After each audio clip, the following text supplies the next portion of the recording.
Everything in Switzerland will kill you, according to Mason Obscura. That's the name of the channel that we're reacting to today, and that's the name of the video. It's called "Everything in Switzerland Will Kill You." So I don't know anything about that. I do know in the description section here, it says, by the way, links down below for the original video, so you can go hit like and all that. Description says over 300,000 bunkers make up the Swiss National Redoubt.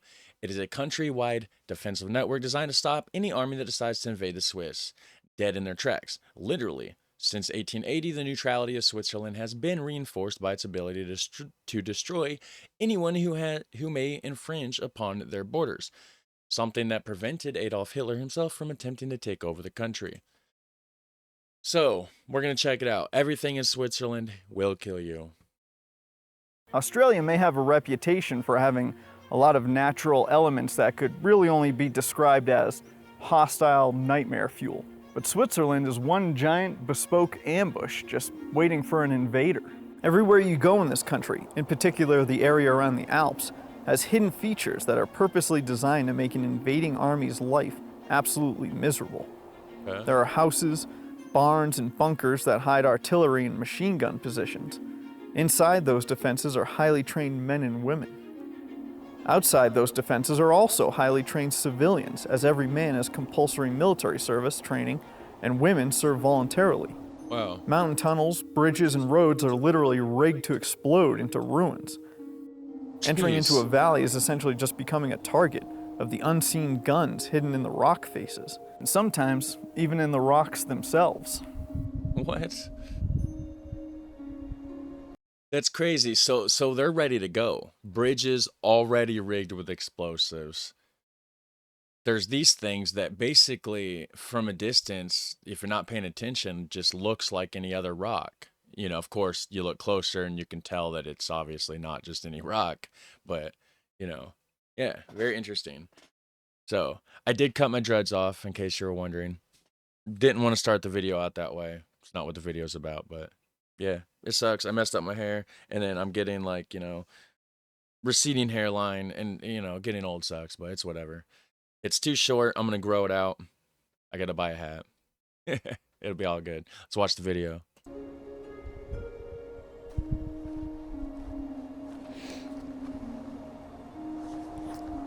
Oh, that's wood?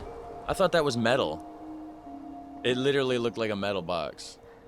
Wow. Switzerland has been able to maintain their neutrality throughout multiple wars going on all around them, using the best offense is a good defense technique. That and some questionably strategic diplomatic alliances.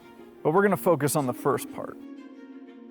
This overarching defense is known as the National Redoubt, and it began in the 1880s.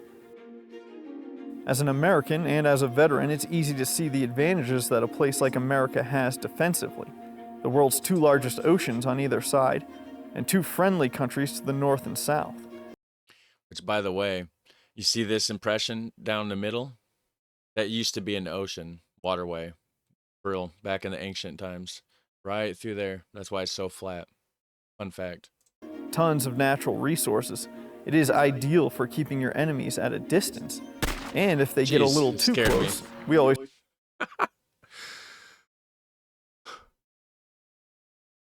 Man, that made me jump. My speakers are loud. Not too loud, but yeah. Have the most heavily armed populace on Earth to fall back on. Switzerland has nearly the opposite situation. Landlocked, they are surrounded on all sides by much larger nations who have a history of attempting to destroy one another. But what makes their location so advantageous is the lovely, awe-inspiring, and majestic Alps. Yeah. The Swiss looked around them at all of their angry neighbors and then looked at the soaring mountains of their homeland and said, yeah, we can make these kill people. The country itself isn't all mountains, though. The northern area is less so, as it follows the borders of France and Germany, respectively. As you go south, the Alps create impassable ranges and deep canyons and valleys. Because of this, the redoubt is essentially a defense in depth, composed of what is known as the borderline, army line, and finally the Alpine fortress. Man-made features are utilized in the somewhat more open north and southeast, similar to the Maginot Line of France, Wow. with bunkers, artillery, and weapons essentially hiding in plain sight, covering large open areas that could be used by a motorized adversary. Any invading army, should they somehow begin to overwhelm the Swiss, would be met with a near constant series of barricades and infrastructure meant solely to delay their advance. Concrete Toblerone. And you almost can't even see that. Like, again, you'd have to be paying attention, but it just blends in because it's just part of the rock. So I don't know how did they did they just hollow in from the front? Like, do people go in here, or how do they operate this? How does that work? Is there like a way for somebody to get inside? Because it doesn't look like it. And infrastructure meant solely to delay their advance. Concrete Toblerones, taller than a below average stature man. Concrete Toblerones. Very interesting. That's crazy. Obviously, it can stop tanks. But I was going to say, I prefer my Toblerones to be made out of chocolate. Back. You didn't know I was gone, but I was. Somehow my stuff froze on me. So let's continue. Would stop tanks and motorized vehicles in their tracks. Yeah, it will. Barn doors would open to reveal cannons, artillery, and guns, with several being connected by underground tunnel networks. That's crazy. So that just looks like a regular barn. Like you wouldn't even think, and it's just like a huge network, underground network. People can just go in and out, move around the country. There's cannons inside. That's pretty sweet. With several being connected by underground tunnel networks. Yeah. Very cool. Houses like the Villa Rose and the Villa Verde, upon closer inspection, are concrete bunkers, hiding all sorts of weapons. In the hills around the valley, what appears to be lodges and houses are all concealing devastating batteries that would punish anyone bold enough to come across the pass. The enormous mountainsides hid even more weapons, as well as enormous bunker networks, and even hangars for attack aircraft that could quickly drive across little mountain villages to their airbase and take off. All of this would allow the government to reconstitute behind steep mountain ranges within the Alpine perimeter. Much like the 300 Spartans at Thermopylae, they would only have to defend several mountain passes and would have the advantage of a network of defensive guns, the high ground, and above all else, local knowledge and a trained populace. Yeah. And once knowing these facts, as you drive around Switzerland, you start to look at buildings and rocks a little differently. Like, what's behind that door? Yeah. Is that rock really a rock? Right. And there's a decent chance it might not be. And all of that is waiting for you if you get past the first two lines of defense, that being the army and the border defenses. That border is mostly along natural features that funnel movement into Switzerland, usually across a bridge or through a tunnel, all of which are rigged to explode through extensive demolitions built into the structure. That's nuts. Seriously, the bridges and tunnels leading in and out of the country, and dozens more within the country itself, are all purpose-built to be self-sabotaged, leaving an invading force with no reasonably feasible way to penetrate the border on the ground. 50 years of constructing these defenses became pretty invaluable in the late 1930s. Despite the repeated assurances of a gentleman known as Adolf Hitler that no matter what happened, the Reich would respect Swiss neutrality, the Swiss decided to bolster their fortifications with new constructions and updated infrastructure. The man put in charge of this strategy was General Henri Guisan. He oversaw the reinforcements of the defensive lines, as well as the stockpiling of supplies that would be needed to hold out in the Alps. Okay. This would all become very real when France fell to Germany in June of 1940, leaving them almost entirely surrounded by the Axis. Lacking tanks and armor, the only practical solution to a siege of the country would be Guisan's defensive plan of falling back to the Alpine core and destroying any potential points of access for the Axis. Despite the politically amicable relationship Switzerland had with its neighbors and the participants in World War II, both they and Hitler knew it was only a matter of time before Germany and Italy turned their attention on little neutral Switzerland. In private, Hitler regularly described the Swiss as both miserable and disgusting. Uh, I don't know a lot about World War II, so I'm about to get a lot of comments and a lot of hate, or not hate, but well, maybe. Most of my comments are good though. But what's Italy have to do with it? Right? It said that both Adolf Hitler and so and so knew it would be a matter of time before both Germany and Italy would focus their attention on Switzerland, right? I'm lost because, again, I don't know a lot about World War II. Matter of time before Germany and Italy turned their attention on little neutral Switzerland. Yeah.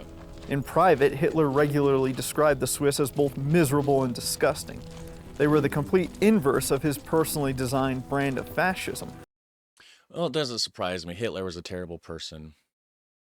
He thought everybody was this and that, and you know, basically, if you weren't like him and you weren't German or whatever, you were something. You were like a rat, or you were like a weasel, or you whatever. You know what I mean? As they tolerated not only different identities and languages, but also operated effectively as a democracy. Boo. The high command of Nazi Germany would regularly hear outbursts by Hitler regarding the Swiss sitting so close, yet so far out of his reach. The real problem, though, was that he considered them ethnically Germans, and in doing so would need to absorb the Swiss in his pan-German reunification plan, no matter what. The plan was designated Operation Tannenbaum. It was expected to take 300,000 to 500,000 German soldiers to accomplish a successful defeat of the Swiss, with Germany attacking from the north, Italy from the south, and the two countries splitting the conquered lands upon completion. So was Italy? I'm confused. So so Italy was working with the Nazis, or was they doing their own agenda? Like, was they doing their own thing, kind of like Japan was doing their own? I don't know. I definitely need to watch more World War II videos. I'm pretty sure, because I don't know what's going on with the Italian army marching in. But the invasion never comes, and the question still arises to this day as to why. And they learned about Obviously, those when rocks. considering an invasion of Switzerland, Hitler may have been a bit hesitant to commit his army to what he knew to be a literal death trap, Yeah. knowing full well that opening a third front with a group of people that have literally tunneled into the mountains with enough weapons, ammunition, and supplies to defend themselves from literally everyone could potentially cause issues elsewhere. The final showdown would probably take months, if not years, and would be after bypassing the death traps and the extremely high likelihood that the Swiss poisoned the Rhine River, which supplied Germany with fresh drinking water. Committing that many men and that much logistically to a siege would bleed the Third Reich dry. Even with German supplies of chocolate, watches, and pocket knives running dangerously low, an attack on Switzerland was for many reasons just not worth it. Additionally, Switzerland, should it remain neutral to the Nazis, could be used to store the plundered spoils of the Nazis' nefarious deeds, and should the Reich fail, would potentially be a safe haven for those hiding from justice. The juice just wasn't worth the squeeze, at least not yet. In the end, though, the true defense was deterrence. Even if he did succeed, what then? What was left? A lost bastion in the event of the Reich failure, which, as time went on, became more and more of a possibility.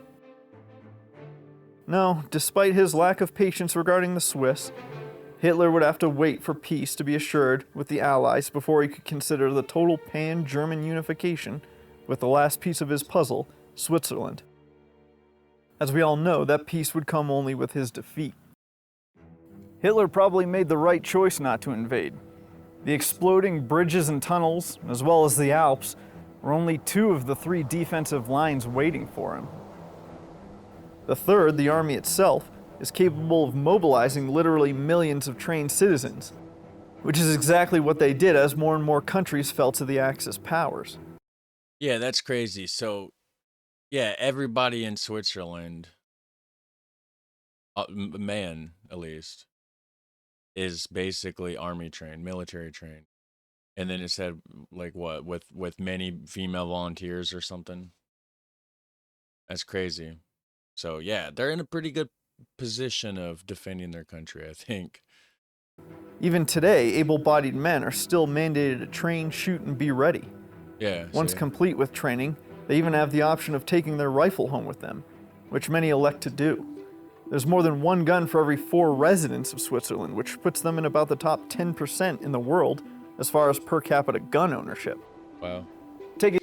But they're trained though. That's the thing. At least they're trained.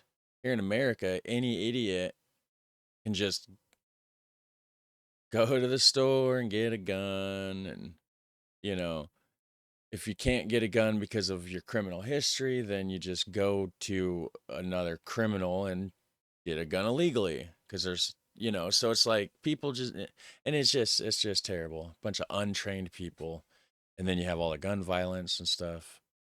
It's terrible. Take a guess in the comments what it is in America. I'll give you a hint. It's over 100 guns for every 100 people. America. But the Swiss are known for their precision, and this extends to their training, as they... Why would he say it like that? Over 100 guns for over 100 Americans?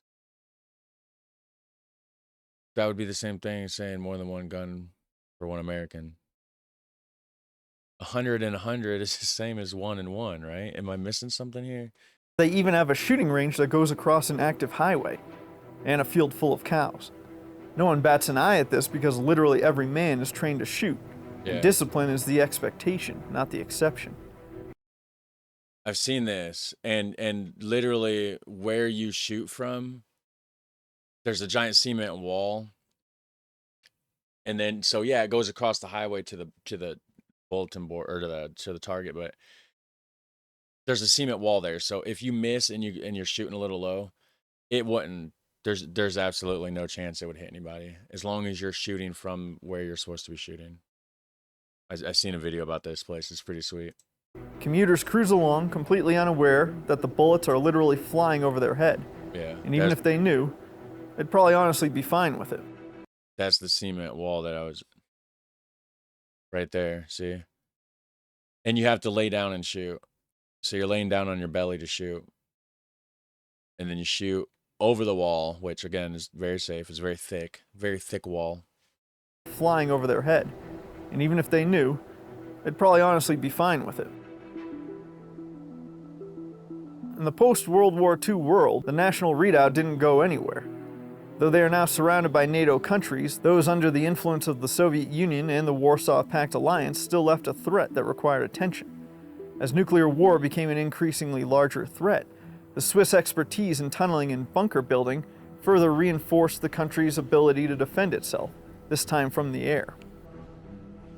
Almost every home... So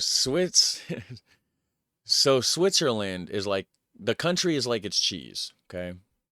Full of tunnels and holes, so. Home in Switzerland has a bomb shelter in the basement capable of keeping a family alive and safe through the initial stages of a nuclear attack.